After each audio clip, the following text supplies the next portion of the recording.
welcome back to my channel. Today I have exciting news. I'm gonna be installing a gauge in an unusual place, and it's gonna be right here.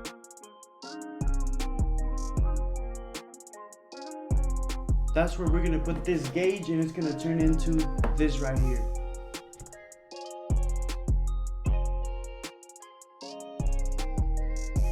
Well, there you go, guys. So as you can see, we started in the unboxing table. We're gonna go ahead and unbox it first, see how it looks. I mean, I already got a sneak peek, so I won't need a knife or anything. So let's just get right to it. Like I said, I had to just make sure everything was good, everything was in place, because I knew I wasn't gonna install it the same day I got it. I knew it was gonna go a little bit over a week, so I need to make sure everything was good. I had tested it before I was gonna, I didn't want it not to work or anything like that, which it did, and it worked good. This is gonna be the unit right here. Has a connection. In this connection, you're gonna be plugging it in here. And what's good about this gauge, you see you got an instruction manual, how to install, what to do. P3 gauge, this is a sticker. And you got your wiring, so pretty straightforward. What this gauge allows you to do is to put the gauge in a place where it won't look out of the ordinary. Let's say you don't want to put it where your door goes, or you don't want to put it right in front of you, right? You want to put it in a spot where you can see it, but it's not gonna automatically tell everyone, oh, you had a gauge, right? I like to go for things that look clean in my interior, and this is what it does. As you can see, it looks just like the OEM air vent, and this is actually an OEM piece, and they just installed this. They do sell a kit for you could do this by yourself with your own air vent. I just went ahead and just bought the whole thing and stay away from troubles, This gauge allows you to, let me go ahead and get the manual to read you all it does, because it does a pretty quite things. Let's see. Alright, so it tells you your boost, which I don't got boost, so that really don't matter to me. You got your air to fuel ratio. You got it clears the code, so it reads codes and clears code. The gas temperature for exhaust, the speed. It has a shift light, and the RPM reader. It has a battery voltage, coolant temperature, acceleration timers, just with braking, and colder intake or the intake air temperature and throttle position. As you can see, this gauge tells you a lot of things that commonly they don't, and what I like about it is digital, and it has the same color as your dashboard. So what that does is that's gonna look like it belongs there, and it's not gonna get waste space from your vehicle. And so let's just go ahead and install this right now. Alright guys, so what we're gonna do, we already pried this open, take it off. As you can see, we do have a screw right here, and I'm already knowing that we have a screw right here, one right here, and one on the other side. So let's just go ahead and get rid of this piece right here. That way we could go ahead and reveal where the gauge is gonna go. So here we got this, and now I know we could take this off. That way we can have more space to work with. Then we're gonna have the same one over here. There's the other screw. Okay, and now we just need the other piece. Now for the other piece, I'm debating because I've seen videos before prior to doing this installation, and they're always struggling to do this one.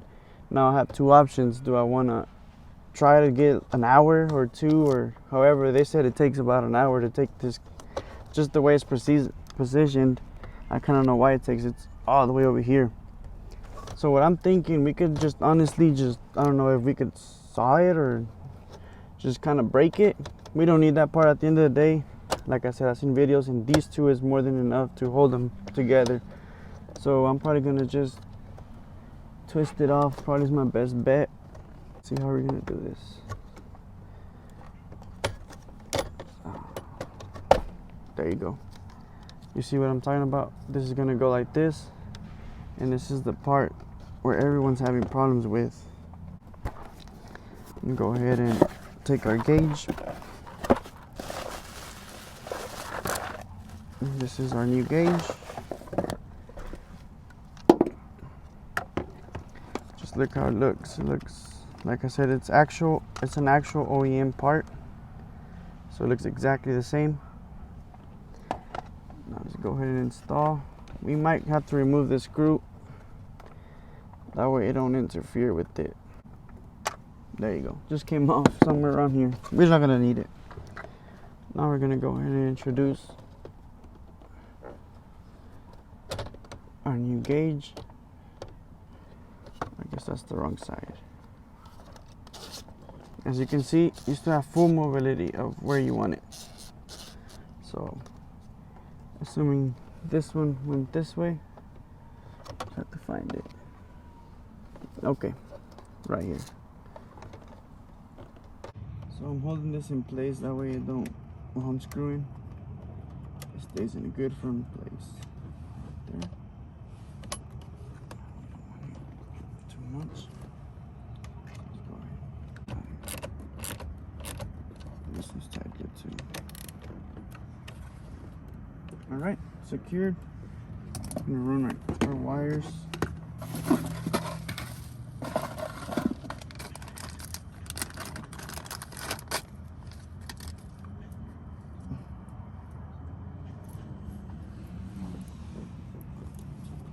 So our OBD2 port is from right here. So just find it and kind of try to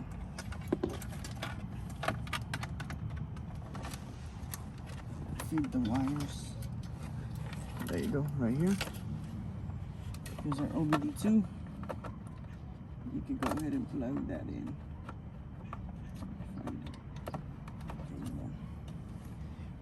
Find it, plugged in. Plug in a little pigtail going on right here. As you can see, the gauge goes instantly on. Now it should turn off with the car, so we do need to make sure that is happening as it should. I don't see any problems of putting this thing right here. That's probably where I'm going to keep my part. Don't do any mess. Just right here. Looks like a good choice right there.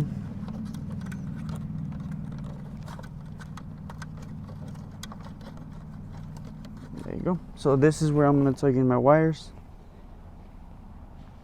Right there.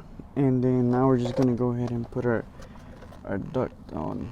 And twist it how we did it a while ago. Find a good spot. Okay, right there. Alright, you just got to make sure that you're doing a seal completely there. So just make sure, touch it, make sure all the foam is doing good. Now we just find our last screw in there. Let me find my... If you've seen my other install videos, you'll see that I like to just do this and it's just much easier. I know they're still special for this, but it just makes it easier for me. Just put it in and start doing it, using it like a screwdriver, really. Alright, so that's secure. This is secured. Give it some space. You could do almost a full 360. You kind of don't want to move that too much. As you can see, it just starts messing with the cable. Pretty good though. Nothing to worry about. And then that's pretty much it. What we're gonna do, we're just gonna put it back.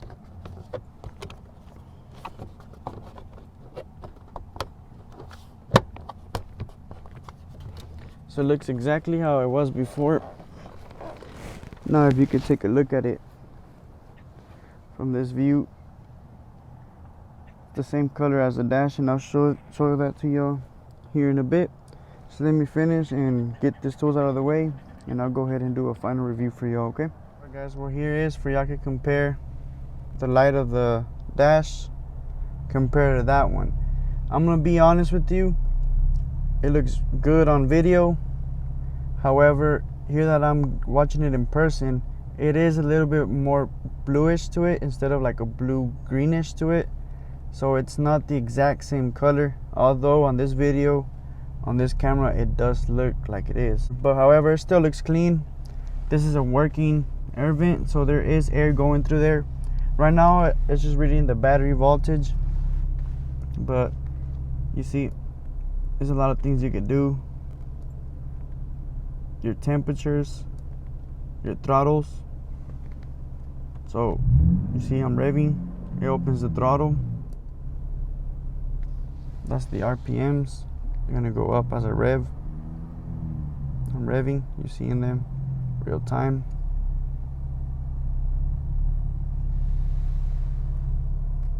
So that's useful, and like I said, it does have a shift light, so you see how it's getting red the more I do it, and then once it gets up to here, it's gonna start blinking, something like that. Looks amazing. Like I said, there's things that you don't need, things that you need, things that you just wanted to be there, you know, because at the end of the day, we do have these gauges, but I mean, just look at it. You're driving, and not everyone's gonna be able to say they have a gauge right there. And alright guys, well, this is the end of the video. This is my perspective. As you can see, it looks good. I like it. And just don't forget to like and subscribe, and stay tuned for more.